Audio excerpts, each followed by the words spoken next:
स्वागत है आप सभी का MKJ हिस्ट्री क्लासेज में। और NCERT श्रृंखला में हम चौथा अध्याय पढ़ रहे हैं और उसके दो भाग हमारे द्वारा आपको बता दिए गए हैं। ये तीसरा पार्ट है। लेसन जो अध्याय जो है हमारा ये 4 है। पहली बुक का ये अंतिम पार्ट है। बुद्ध की शिक्षाएं यहाँ तक हमने पढ़ लिया था। तो बुद्ध की शिक्षाओं को सुत्त पिटक में दी गई कहानियों के आधार पर पुनर्निर्मित किया गया। सुत्त पिटक, विनय पिटक और अभिधम्म पिटक, जिसमें हमने पहले भी आपको बताया था। सुत्त पिटक, विनय पिटक और अभिधम्म पिटक। अभिधम्म पिटक ये क्या है? बौद्ध धर्म के त्रिपिटक हैं ये। त्रिपिटक। पिटक का शाब्दिक अर्थ क्या होता है भाई? पिटक का शाब्दिक अर्थ होता है टोकरी।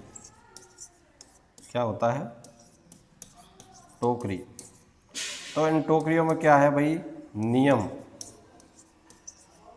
नियम आचार व्यवहार के जो नियम है वो है इनमें। आचार व्यवहार के जो नियम है और बौद्ध धर्म की जो शिक्षाएं हैं वो इनमें है। तो सुत्त पिटक में दी गई कहानियों के आधार पर पुनर्निर्मित किया गया है। हालांकि कुछ कहानियों में उनकी अलौकिक शक्तियों का वर्णन है, जैसे महात्मा बुद्ध की, और दूसरी कथाएं दिखाती हैं कि अलौकिक शक्तियों की बजाय बुद्ध ने लोगों को विवेक और तर्क के आधार पर समझाने का प्रयास किया। यानी कि अपने आप को उन्होंने ईश्वर नहीं माना, यानी कि अलौकिक शक्तियां उसके पास कि मैं ऐसा कर सकता हूँ, वैसा कर सकता हूँ, या फिर जो भी है, इन सब को उन्होंने नहीं माना। और उन्होंने तर्क के आधार पर लोगों को विवेक और तर्क के आधार पर समझाने का इन्होंने प्रयास किया। किसने? गौतम बुद्ध के द्वारा। हालांकि उनको ईश्वर भी माना जा सकता है, जैसे वो कहते हैं, या फिर हम लोग उनको कहते हैं कि भगवान बुद्ध या भगवान महावीर, जो भी है। तो तर्क के आधार पर और विवेक के आधार पर इन्होंने लोगों को अपना ज्ञान बांटना शुरू किया, लोगों को समझाना शुरू किया। उदाहरण के लिए, जब एक मरे हुए बच्चे की शोकमग्न माँ बुद्ध के पास आई तो उन्होंने बच्चे को जीवित करने के बजाय उस महिलाओं को मृत्यु के अवश्यंभावी होने की बात समझाई। ये कथाएं आम जनता की भाषा में रची गई थी, जिससे इन्हें आसानी से समझा जा सकता था। यानी कि एक महिला जो अपने पुत्र की मृत्यु के बाद गौतम बुद्ध के पास गई और गौतम बुद्ध के पास जाने के बाद कहने लगी कि आप इतने बड़े ज्ञानी हो, भगवान हो, और हमारे लिए आप सर्वे सर्वा हो, तो आप जो है, मेरा जो पुत्र है इसकी मृत्यु हो गई है, इसको जीवित कर दो, आप भगवान हो, आपकी कृपा हो जाए। तो इस तरह से तो गौतम बुद्ध ने उनको वहाँ समझाया। जैसे हम काफ़ी सारी उनमें देखते हैं कि भाई ऐसे वरदान दिया, और ऐसे जो बच्चा है कोई कुछ है वो जीवित हो गया, लेकिन ऐसा नहीं है। ऐसा उन्होंने नहीं किया, या फिर कर नहीं सकते थे, ये तो वो ही जाने। लेकिन उन्होंने समझाने का प्रयास किया, तर्क के साथ समझाने का प्रयास किया, कि उस महिला को समझाया कि इस जीवन में, इस दुनिया में जो भी पृथ्वी पर जीव आया है उसकी मृत्यु निश्चित है। यानी कि मृत्यु जो है उसको अवश्यंभावी उन्होंने बताया। उन्होंने बोला कि ये जो है अवश्यंभावी है, इसको हम टाल नहीं सकते, इसको कोई भी नहीं टाल सकता, दुनिया का कोई भी व्यक्ति मृत्यु को नहीं टाल सकता। तो उन्होंने इस तरह से एक कहानी भी है, इसमें कुछ शायद बीच में इस तरह से आता है, जैसे वो महिला गई वहाँ पर गौतम बुद्ध के पास, उसने कहा उससे, तो उसने उसको समझाया। फिर उसने बीच में शायद एक ऐसा भी वाक्य कहा था कि आप कोई भी ऐसा घर देखिए जिस घर में कोई मृत्यु नहीं हुई हो, और उस घर के चूल्हे की जो राख है वो मुझे लाकर दो। महिला चाहे पूरे संसार में घूम लेगी, लेकिन ऐसा कोई भी घर नहीं मिला जिसमें कोई भी मृत्यु नहीं हुई हो। यानी मृत्यु अवश्यंभावी है, लेकिन अपने तर्क के साथ उस महिला को समझाया। किसने? गौतम बुद्ध ने। बौद्ध दर्शन के अनुसार विश्व अनित्य है और लगातार बदल रहा है। यह आत्मा विहीन है, क्योंकि यहाँ कुछ भी स्थायी या शाश्वत नहीं है। इस क्षणभंगुर जीवन में दुख मनुष्य के जीवन का अंतर्निहित तत्व है। घोर तपस्या और विषया शक्ति के बीच मध्यम मार्ग अपनाकर मनुष्य दुनिया के दुखों से मुक्ति पा सकता है। यानी कि ऐसा नहीं है कि कठोर भक्ति करना है, नहीं, मध्यम मार्ग, ये बौद्ध धर्म का भक्ति का सिद्धांत है, ये मध्यम मार्ग, भक्ति का तरीका, भक्ति का तरीका कौन से धर्म में भाई? बौद्ध धर्म में, बौद्ध धर्म में। और मध्यम मार्ग क्या होता है? मध्यम मार्ग ये होता है कि बीच का रास्ता अपनाना, यानी कि कोई अगर मान ली जाए किसी बिंदु पर बात करे, चर्चा करे, या फिर ईश्वर को माने या न माने, अगर आप लोग नास्तिक हो या आस्तिक हो, ये आपके ऊपर निर्भर करता है, आपकी विचारधारा के ऊपर ये चीज़ निर्भर करता है। लेकिन गौतम बुद्ध का या बौद्ध धर्म का ये कहना है कि मध्यम मार्ग जो है व्यक्ति को अपनाना चाहिए। ऐसा भी नहीं बिल्कुल हमेशा बहुत ही ज़्यादा हो और ऐसा भी नहीं बिल्कुल ही कम हो, तो ऐसा इन्होंने कहा है गौतम बुद्ध के द्वारा। बौद्ध धर्म की प्रारंभिक परंपराओं भगवान का होना या न होना अप्रासंगिक था, यानी कि उनका ज़्यादा उन्होंने बात भी नहीं की, इस मुद्दे पे ज़्यादा महत्व भी इनको उन्होंने नहीं दिया था। व्यवहार में बौद्ध धर्म की बात करते हैं तो सुत्त पिटक से लिए गए इस उद्धरण में बुद्ध सिगल नाम के एक अमीर गृहपति को सलाह दे रहे हैं। बुद्ध किसको सलाह दे रहा है भाई? सिगल नाम का गृहपति, सिगल नाम है उसका, गृहपति या गृहपति जो घर का स्वामी होता है एक तरह से, जिसको पूरे परिवार पर नियंत्रण रखना होता है और पूरे परिवार पर उसका नियंत्रण होता है, उसको गृहपति कहा गया है। तो उसको सलाह दे रहे हैं कि मालिक को अपने नौकरों और कर्मचारियों की 5 तरह से देखभाल करनी चाहिए। कितने तरीके से? 5 तरीके से। नौकरों और कर्मचारियों की, किसको? मालिक को। उनकी क्षमता के अनुसार उन्हें काम देकर, पहला क्या है भाई? उनकी क्षमता के अनुसार उन्हें काम देना चाहिए। ऐसा नहीं कि आपके कर्मचारी जो है आपके अंडर जो काम करते हैं तो उनको इस प्रकार का काम दे दिया कि वो कर ही ना सके, ऐसा नहीं, उनकी क्षमता के अनुसार उनको काम देकर। दूसरा, उन्हें भोजन और मजदूरी देना चाहिए समय पर। बीमार पड़ने पर उनकी परिचर्या करनी चाहिए, उनके साथ सुस्वादु भोजन बांटकर। और 5वां जो है, समय पर उन्हें छुट्टी देकर। यानी कि पहला क्या है भाई? पहला है क्षमता अनुसार काम देना चाहिए। अब ये केवल उस समय की ही बातों पर लागू नहीं है, वर्तमान में भी आप इनको उन्हें भोजन और मजदूरी देकर, वर्तमान में भी आप इनको लागू कर सकते हो।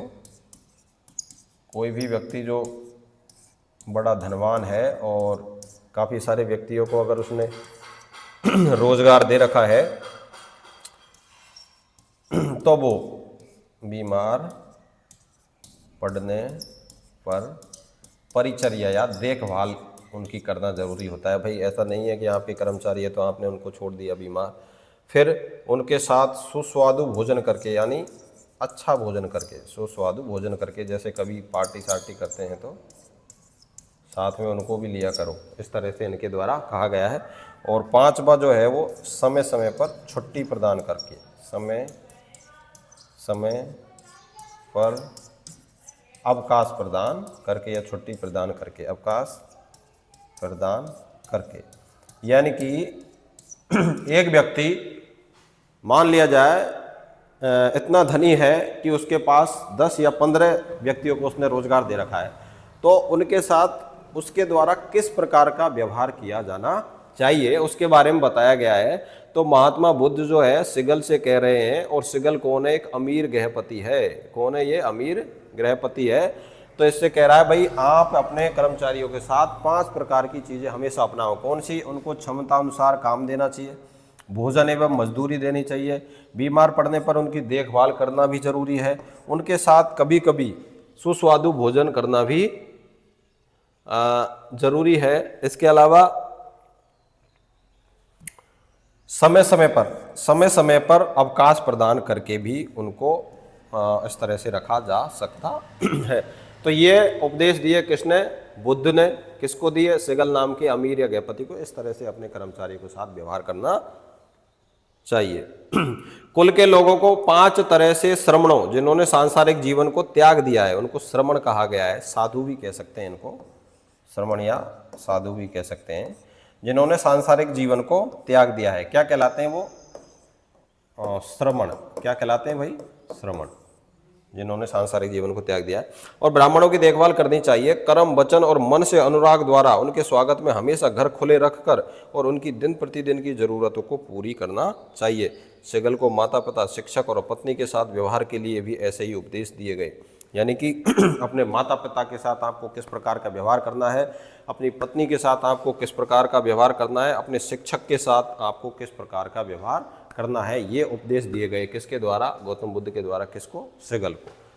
चलो आगे बढ़ते हैं। बुद्ध मानते थे कि समाज का निर्माण इंसानों ने किया था, न कि ईश्वर ने, यानी कि अनीश्वरवादी है तो ईश्वर को नहीं मानेंगे। तो उन्होंने कहा समाज का जो निर्माण है वो किन्होंने किया भाई? इंसानों ने, न कि ईश्वर ने। इसलिए उन्होंने राजाओं और गृहपतियों को दयावान और आचारवान होने की सलाह दी। जो राजा थे और गृहपति जो थे, अभी जिनके बारे में हमने चर्चा की, तो उनको क्या सलाह दी उन्होंने कि भाई आपको दयावान रखना है, दया दृष्टि रखनी है, आपको आचारवान यानी कि अच्छे आचार नियम विचार आपको अपने जीवन में भी अपनाने हैं और अपनी जनता के साथ भी ये लागू करने हैं। ऐसा माना जाता था कि व्यक्तिगत प्रयास से सामाजिक परिवेश को बदला जा सकता था। हाँ, यानी एक व्यक्ति अगर खुद प्रयास करे और बिल्कुल अच्छे मन के साथ प्रयास करे तो वो सामाजिक परिदृश्य इसको बदला जा सकता है और बिल्कुल बदला जा सकता है। एक व्यक्ति अगर किसी प्रकार के मुद्दे को लेकर बात करेगा, उस मुद्दे को उठाएगा, तो धीरे धीरे वह व्यक्ति उस मुद्दे को जब उठाएगा तो लोगों को लगेगा कि वास्तव में ही मुद्दा अच्छा है, इसके साथ आना चाहिए, तो लोग बाग उसके धीरे धीरे साथ आ जाएंगे। और जैसे ही लोग बाग साथ आएंगे तो फिर वो सफल भी हो जाएगा। लेकिन बात तो वही है ना कि व्यक्ति ने ही शुरुआत की थी ना, एक ही व्यक्ति ने शुरुआत की थी, लेकिन सफल तो हुआ। तो इसलिए इन्होंने कहा है इस बात को। बुद्ध ने जन्म मृत्यु के चक्र से मुक्ति, आत्मज्ञान और निर्वाण के लिए व्यक्ति केंद्रित हस्तक्षेप और सम्यक कर्म की कल्पना की। इन्होंने जीवन के जन्म मरण के चक्र से मुक्ति, आत्मज्ञान, निर्वाण के लिए व्यक्ति केंद्रित हस्तक्षेप, यानी कि व्यक्ति खुद, यानी कि ऐसा नहीं है कि किसी मध्यम मार्ग, मध्यम या बिचौलिए के द्वारा जो अपनी मोक्ष की प्राप्ति हो या अपने आप को संतुष्टि मिले, या कोई कहे कि मैं आपको ऐसा करवा दूं, मैं आपको ऐसा करवा दूं, तो उसको बिल्कुल भी बौद्ध धर्म में इन्होंने मना किया है। अच्छे कर्म के बारे में इन्होंने कहा है। निर्वाण का मतलब था अहम और इच्छा का खत्म हो जाना, जिससे गृह त्याग करने वालों के दुख के चक्र का अंत हो सकता था। निर्वाण, महापरिनिर्वाण कहा गया है, महापरिनिर्वाण कहा गया है। गौतम बुद्ध की जो मृत्यु है उसको महापरिनिर्वाण कहा गया, क्योंकि माना जाता है कि इनके द्वारा मोक्ष प्राप्त किया गया था। क्या भाई? मोक्ष। तो इनकी जो मृत्यु की घटना है इसको महापरिनिर्वाण कहा जाता है। तो बौद्ध परंपरा के अनुसार अपने शिष्यों के लिए उनका अंतिम निर्देश था, तुम सब अपने लिए खुद ही ज्योति बनो, क्योंकि तुम्हें खुद ही अपनी मुक्ति का रास्ता ढूंढना है। यानी कि अपनी मुक्ति के लिए जो बीच के लोग हैं, यानी कि जो कहते हैं इस बात को कि भाई आप ये करो, आप वो करो, ऐसा करने से ये हो जाएगा, ऐसे करने पर गौतम बुद्ध ने जोर दिया है, मना किया है कि इस तरह से हमें नहीं करना है। व्यक्ति को खुद ही अपना प्रयास करना होगा। मुक्ति प्राप्त करने के लिए खुद ही मेहनत करनी होगी, खुद ही जो भक्ति करनी होगी, खुद ही प्रयास करने होंगे, खुद ही अच्छे कर्म करने होंगे, तब जाके जो है मुक्ति मिलेगी। अब हम गलत काम करें और उसके बाद हम मुक्ति के लिए किसी दूसरे के पास जाएं, फिर वो ये कहें आपको ये करना है, वो करना है, ऐसा करना है, तो इसके लिए उन्होंने स्पष्ट रूप से मना किया है। बुद्ध के अनुयायी, बुद्ध के अनुयायियों को देखते हैं। तो धीरे धीरे बुद्ध के शिष्यों का दल तैयार हो गया, यानी बहुत सारे शिष्य हो गए धीरे धीरे। इसलिए उन्होंने संघ की स्थापना की, ऐसे भिक्षुओं की एक संस्था जो धम्म के शिक्षक बन गए। ये श्रमण एक सादा जीवन बिताते, साधु जिनके बारे में हमने पहले ही बताया आपको, श्रमण और सन्यासी एक तरह से ये सादा जीवन बिताते थे। उनके पास जीवन यापन के लिए अत्यावश्यक चीज़ों के अलावा कुछ नहीं होता था। अत्यावश्यक चीज़ों यानी कि केवल जरूरी चीज़ें, केवल जरूरी चीज़ें जो जीवन जीने के लिए पर्याप्त है, उनके अलावा एक व्यक्ति के पास जो साधु का जीवन बिताता है, श्रवण का जीवन बिताता है या सन्यासी का जीवन बिताता है, उसके पास इन जरूरी चीज़ों के अलावा और कोई भी चीज़ नहीं होनी चाहिए। जैसे कि दिन में एक बार उपासकों से भोजन दान पाने के लिए वे एक कटोरा रखते थे। ये लोग क्या करते थे? एक कटोरा रखते थे, कटोरा रखते थे। भाई भोजन प्राप्त करना है, दान लेना है, तो उसके लिए कटोरा आवश्यक है। चूंकि वे दान पर निर्भर थे इसलिए उन्हें भिक्खु कहा जाता था। क्या कहा जाता था उन्हें? भिक्खु या भिक्षु। भीख मांगकर जो खाते हैं, भिक्खु या भिक्षु, जो क्या करते हैं? भीख मांग कर खाते हैं, अपना जीवन यापन करते हैं। शुरू में सिर्फ पुरुष ही संघ में सम्मिलित हो सकते थे। इस संघ में सिर्फ में शुरू में क्या है, केवल पुरुष ही सम्मिलित हो सकते थे। बाद में महिलाओं को भी अनुमति मिली। बौद्ध ग्रंथों के अनुसार बुद्ध के प्रिय शिष्य आनंद ने बुद्ध को समझाकर महिलाओं के संघ में आने की अनुमति प्राप्त की। यानी किसके कहने पर? अपने प्रिय शिष्य आनंद के कहने पर इन्होंने महिलाओं को संघ में प्रवेश की अनुमति दी। महिलाओं को प्रवेश किसके कहने पर दिया भाई? आनंद के कहने पर। और आनंद इनका प्रिय शिष्य था। आनंद के कहने पर बौद्ध संघ में महिलाओं का प्रवेश, संघ में महिलाओं का जो प्रवेश है, मोस्ट क्वेश्चन है। इस प्रकार के क्वेश्चन प्रतियोगी परीक्षाओं में भी आते रहते हैं, यहाँ भी आ सकते हैं, बोर्ड के जो परीक्षा पाठ्यक्रम है उसमें भी आ सकते हैं। तो महिलाओं का जो प्रवेश है वो किसके कहने पर गौतम बुद्ध ने चालू किया था संघ में? उनके प्रिय शिष्य आनंद के कहने पर उन्होंने शुरू किया था, बुद्ध को समझाकर। बुद्ध की उपमाता महाप्रजापति गौतमी संघ में आने वाली पहली भिक्षुणी। इस संघ में आने वाली पहली भिक्षुणी कौन थी भाई? पहली भिक्षुणी महाप्रजापति गौतमी। महाप्रजापति गौतमी जो कि क्या थी? इसकी मौसी थी।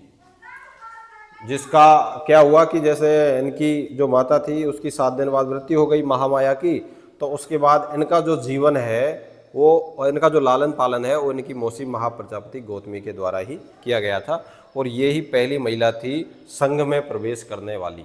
यानी कि इससे पहले केवल पुरुषों को रखा जाता था संघ में, लेकिन जब महिलाओं को रखना स्टार्ट किया तो पहली महिला जो है वो कौन थी? महाप्रजापति गौतमी।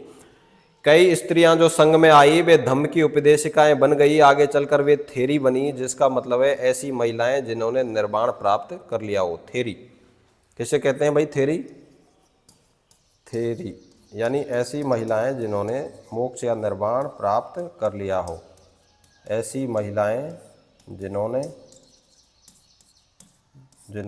निर्वाण प्राप्त कर लिया हो, वो क्या कहलाती थी भाई? थेरी। क्या कहलाती थी? थेरी। बुद्ध के अनुयायी कई सामाजिक वर्गों से आए। यानी कि इसके जो अनुयायी थे वो सभी वर्गों के थे, ऐसा नहीं है कोई एक ही विशेष वर्ग के हो। सभी वर्गों से, सभी सामाजिक वर्गों से इनके अनुयायी थे। इनमें राजा, गृहपति, सामान्य जन, कर्मकार, दास, शिल्पी सभी शामिल थे। एक बार संघ में आ जाने पर सभी को बराबर माना जाता था। यानी कि किसी के साथ भेदभाव नहीं होता था, क्योंकि भिक्षु और भिक्षुणी बनने पर उन्हें अपनी पुरानी जो पहचान है उसको त्याग देना पड़ता था। यानी कि आप भिक्षु जीवन में आने से पहले क्या थे? आप भले ही राजा थे, लेकिन यहाँ आने के बाद आपको बराबर दृष्टि से देखा जाएगा।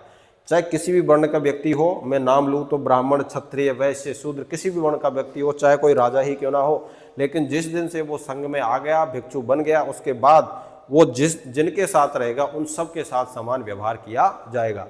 उसके मन में ये नहीं रहेगी कि भाई मैं राजा हूँ, क्योंकि वो तो उन्होंने छोड़ दिया।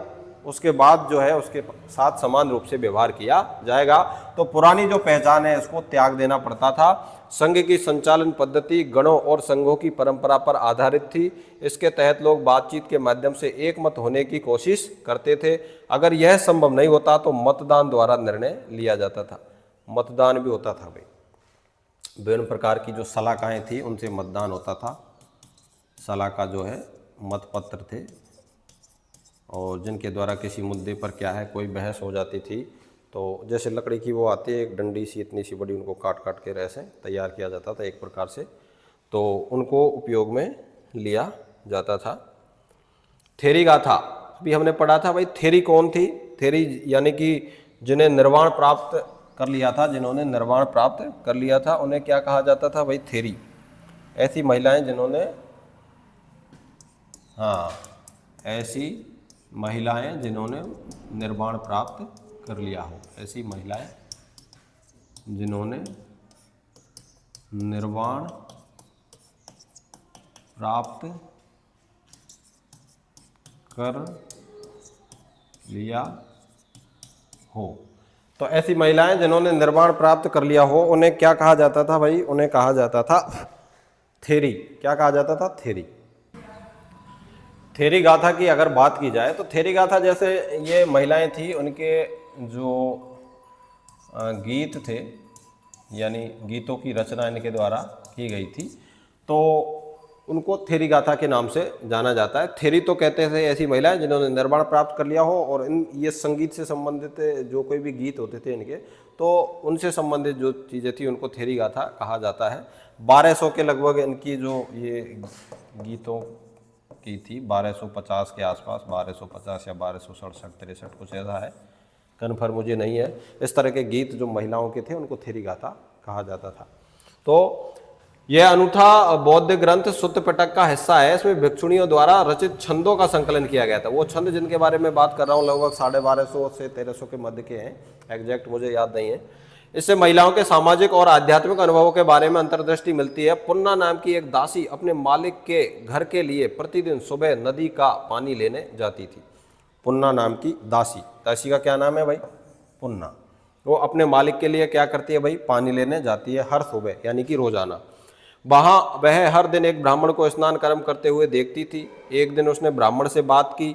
निम्नलिखित पद्य की रचना पुन्ना ने की थी, जिसमें ब्राह्मण से उसकी बातचीत का वर्णन है। मैंने पहले भी आपको बताया कि थेरी गाथा यानी कि ये गीतों का संग्रह है, एक तरह से गाथाओं का संग्रह है। किनका, उन महिलाओं का जिन्होंने निर्वाण प्राप्त कर लिया है, उन्हें थेरी कहा गया है। तो उनके द्वारा छंदों की रचना की गई, गीतों की रचना की गई। वो मेरे हिसाब से मैंने बताया आपको कितने थे। तो इसने क्या किया, उस बातचीत के अंश को ये बता रही है कि मैं जल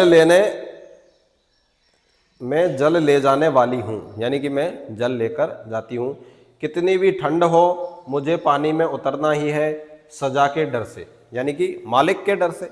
अगर मैं पानी नहीं लेके जाऊंगी, चाहे कितनी भी ठंड हो, मैं पानी नहीं लेके जाऊंगी तो मालिक मुझे डांटेगा या फिर और कुछ अनुचित व्यवहार करेगा मेरे साथ, तो मैं उस डर से यहाँ पानी लेने आती हूँ। या ऊंचे घरानों की स्त्रियों के कटु वाक्यों के डर से। ऐसा भी हो सकता है जिनके साथ हम रहते हैं, जिनकी शरण में हम रहते हैं, उनकी महिलाओं द्वारा कुछ ऐसे कटु वाक्य बोले जाते हो जिनकी वजह से, उनकी डर से मैं यहाँ आती हूँ। हे ब्राह्मण, तुम्हें किस लिए या तुम्हें किसका डर है। ब्राह्मण से बातचीत कर रही है कौन, पुन्ना। बात किस में हो रही है, एक पुन्ना नाम की दासी है, पुन्ना, और इधर एक ब्राह्मण, इनके बीच में आपस में बातचीत हो रही है, संवाद हो रहा है। तो ये कह रही है कि भाई मैं इसलिए पानी लेने आती हूँ सुबह सुबह, लेकिन हे ब्राह्मण तुम्हें किसका डर है जिससे तुम जल में उतरते हो, यानी कि आपको किस बात का डर है जो आप सुबह सुबह जल में उतरते हो, इस ठंडे जल में उतरते हो, ऐसा कहा है उन्होंने। जबकि तुम्हारे अंग ठंड से कांप रहे हैं, यानी तुम्हें सर्दी लग रही है, लेकिन फिर भी तुम्हें किस बात की मजबूरी है कि आप लोग सुबह सुबह इस नदी में यहाँ नहा रहे हो। ब्राह्मण बोले, मैं बुराई को रोकने के लिए अच्छाई कर रहा हूँ। बूढ़ा या बच्चा जिसने भी कुछ बुरा किया हो जल में स्नान करके मुक्त हो जाता है। इन्होंने कहा, किसने, ब्राह्मण ने क्या कहा कि मैं बुराई को रोकने के लिए अच्छाई कर रहा हूँ। बूढ़ा या बच्चा जिसने भी कुछ बुरा किया हो वो जल में स्नान करके मुक्त हो सकता है। यानी ब्राह्मण देवता ने कहा कि आपने अगर कुछ भी गलत किया है तो उसके बाद आप आओ, नदी में डुबकी लगाओ, और उसके बाद आपके जो पाप वगैरह हैं और जो कुछ भी गलत काम है उनसे आपको मुक्ति मिल जाएगी। मैं ये नहीं कह रहा, ये एनसीईआरटी की बुक्स कह रही है और ये प्राचीन काल की विचारधारा कह रही है। ये आज की बात नहीं है। हम केवल इस बात पर गौर करें, और या फिर कोई भी विद्यार्थी इस तरह से अपने आप को समझे कि मैं ब्राह्मण, वैश्य, क्षत्रिय, शूद्र, या तो ऐसा नहीं है। हम केवल एक अध्यापक और विद्यार्थी आपस में अध्ययन कर रहे हैं और उसी क्रम को लेकर हमें आगे बढ़ना है, ज़्यादा कुछ नहीं सोचना है। तो उन्होंने कहा कि भाई मैं इसलिए स्नान कर रहा हूं। तो पुन्ना ने कहा, यह किसने कहा कि पानी में नहाने से बुराई से मुक्ति मिलती है? फिर पुन्ना ने अगला सवाल किया कि यह किसने कहा कि पानी में नहाने से बुराई से मुक्ति मिलती है? वैसा हो तो सारे मेंढक और कछुए स्वर्ग जाएंगे। ये भी बात सही है, क्योंकि वो तो पानी में ही रहते हैं हमेशा। कछुआ हो गया, मेंढक हो गया, तो अगर ऐसा है तो ये तो स्वर्ग मिलेगा इनको तो पक्का, क्योंकि मिलना ही है। उनके तो सारे पाप कितने ही किए हों, फिर भी वो नदी में ही पड़े रहते हैं, तो उनके तो पाप होंगे ही नहीं। तो अगर ऐसा है तो ऐसा होगा। साथ में पानी के सांप और मगरमच्छ भी, यानी कि ये जो है ना, क्या क्या, मेंढक हो गया और कछुआ हो गया और सांप हो गया और मगरमच्छ हो गया, तो इनको तो मुक्ति मिलने वाली है, यानी इनको तो स्वर्ग मिलने वाला है, क्योंकि ये तो हमेशा ही उसी में रहते हैं। इसके बदले वे कर्म न करे जिनका डर आपको पानी की ओर खींचता है। इन्होंने कहा, महिला ने, कि इसकी बजाय तुम ऐसा करो कि वो काम ही ना करो जिनकी वजह से आपको इसमें जल में आना पड़े, पानी क्या नाम है, स्नान करना पड़े, यानी ऐसे गलत कर्म मत करो। इन्होंने कहा कि ऐसे गलत कार्य या ऐसे कर्म मत करो कि आपको पानी में आना पड़े, यानी आपको पापों से निवृत्ति करने के लिए स्नान करना पड़े। ये कहा किसने? दासी ने। हे ब्राह्मण, अब तो रुक जाओ, अपने शरीर को ठंड से बचाओ। इन्होंने कहा है ये पुन्ना नामक दासी ने, और ये चित्र है जल ले जाने वाली एक स्त्री, मथुरा, लगभग 3री शताब्दी ईस्वी का ये चित्र है जो इसमें बताया गया है। भिक्षुओं और भिक्षुणियों के लिए नियम, इसमें नियमों के बारे में बताया गया है। भाई क्या क्या नियम थे उनके, तो उनको देखते हैं। देखो, संघ में रहने वाले जो भिक्षु और भिक्षुणी थे उनके लिए नियम क्या थे? तो ये नियम विनय पिटक में मिलते हैं। विनय पिटक में किस में मिलते हैं भाई? आचार विचार नियम विनय पिटक में। जब कोई भिक्षु एक नया कंबल या गलीचा बनाएगा तो उसे इसका प्रयोग कम से कम 6 वर्षों तक करना पड़ेगा। यानी कि जब कोई एक भिक्षु नया कंबल बनाएगा, गलीचा बनाएगा, तो उसे इसका प्रयोग कम से कम कितने वर्षों के लिए करना पड़ेगा भाई? 6 वर्षों के लिए। यदि 6 वर्ष से कम अवधि में वह बिना भिक्षुओं की अनुमति के एक नया कंबल या गलीचा बनवाता है, तो चाहे उसने अपने पुराने कंबल या गलीचे को छोड़ दिया हो या नहीं, नया कंबल या गलीचा उससे ले लिया जाएगा। अब शर्त है इसकी भी, यानी कि बिना अनुमति के, यानी अनुमति से बनवाना है। और अगर वास्तव में ही आपका पुराना जो कंबल है वो जीर्ण शीर्ण हो गया है, किसी भी कारण से वो काम में लेने लायक नहीं है, उपयोग में लेने लायक नहीं है, तो आप 6 वर्ष बाद या 6 वर्ष से पहले भी, लेकिन उसके लिए आपको सबसे अनुमति लेनी पड़ेगी। लेकिन अगर आप बिना अनुमति लिए ऐसा करते हो तो वो जो कंबल है वो आपसे ले लिया जाएगा, और इसके लिए उसे अपराध स्वीकरण करना होगा, कि यानी कि भाई मैंने अपराध किया है, क्योंकि ये अपराध की श्रेणी में आता है। भिक्षुओं के जो संघ के जो नियम है उनमें ये अपराध की श्रेणी में आएगा। तो इन्होंने कहा कि अगर ऐसा होता है तो आपको अपराध स्वीकरण भी करना होगा, कि हाँ भाई मुझसे ये गलती हुई है, मुझसे ये पाप हुआ है, आगे से मैं, या जो भी है। यदि कोई भिक्षु किसी गृहस्थ के घर जाता है और उसे टिकिया या पके अनाज का भोजन दिया जाता है, तो यदि उसे इच्छा हो तो वह 2 से 3 कटोरा भर ही स्वीकार कर सकता है। यानी कि अगर इच्छा है तो कितना भोजन कर सकता है? केवल 2 से 3 कटोरे, इससे ज़्यादा नहीं, पका अनाज का भोजन। यदि वह इससे ज़्यादा स्वीकार करता है तो उसे अपना अपराध स्वीकरण करना होगा, यानी कि इसमें भी आपने अपराध किया है, यानी 2 से 3 कटोरे ही खाना है, इससे ज़्यादा नहीं खाना। अगर खाओगे तो आपके जो नियम है उनका उल्लंघन होगा, तो आपने क्या किया? अपराध, और वो आपको स्वीकार करना पड़ेगा। 2 या 3 कटोरे पकवान स्वीकार करने के बाद उसे अन्य भिक्षुओं के साथ बांटना होगा, यही सम्यक आचरण है। यानी कि अगर ज़्यादा ले लिए तो ज़्यादा जो लिए उनको अन्य भिक्षु जो है उनको बांटना पड़ेगा। ये क्या कहलाएगा? सम्यक आचरण। सम्यक ज्ञान, सम्यक दर्शन, सम्यक आचरण या सम्यक चरित्र जो है बौद्ध धर्म के त्रिरत्न हैं। ये बौद्ध धर्म के त्रिरत्न, सम्यक ज्ञान,